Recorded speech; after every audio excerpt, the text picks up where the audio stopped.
Though filmmaking started off as early as the mid 1930s, cinema in Odia has since then been an infrequent activity.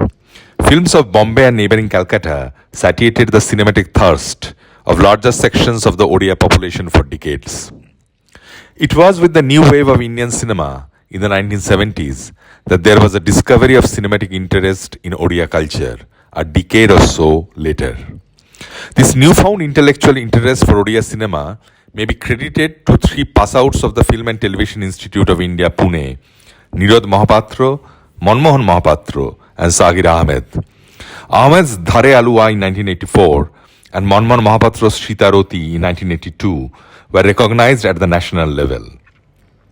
However, the film that took Odia cinema to the international scene is Nirad Mohapatra's Maya Miriga in 1984.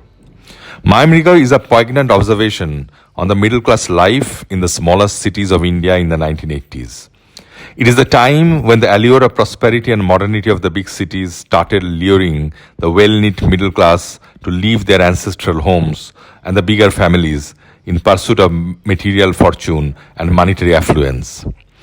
This disintegration is irreversible, and it corrodes not only the familial bonding that had been the bedrock support of traditional Indian households, but it also exposes the mean side of individuals. The quaint poignancy of the film is in its unraveling of the niggling operations of joint living and the heartburn that follows when the same system crumbles under individual expectations and selfish aspirations. To Mohapatra's credit, he refrained from taking sides. Rather than overemphasizing on the melodrama of breaking up, Mohapatra maintained an aesthetic distance from the problem. He did so in an unhurried yet appealing fashion, as the film opens with the exterior of the house shot from different angles. It is evident that this traditional architecture with a long corridor and arch openings is having a character of its own. The open architecture of the house will soon seem farcical as the household strangles collective living. In tune with his observer's viewpoint, Mohapatra's camera never holds any of the characters in a close-up. He refuses to glorify any one of them over the others. It is because of this that the audience is free to arrive at his or her own conclusion. By his own admission, Mohapatra, since his FTII days, was influenced by two masters of cinema, Yoshiro Ozu and Robert Bresson. Not unexpectedly hence, he, following their instances, maintains a detached stance from the characters without peeking into their private moment.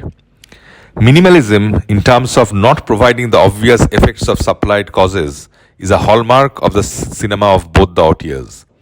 Mohapatra also refrains from painting complete pictures.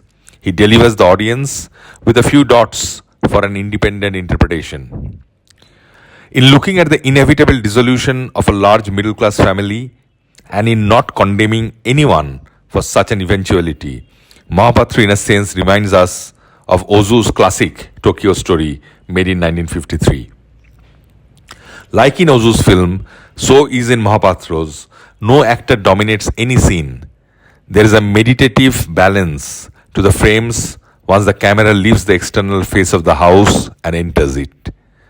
There is a stoic sadness in Maya Miriga, a melancholic irrevocability of modernism, an almost fatalistic indictment of progress which none of us can afford to ignore.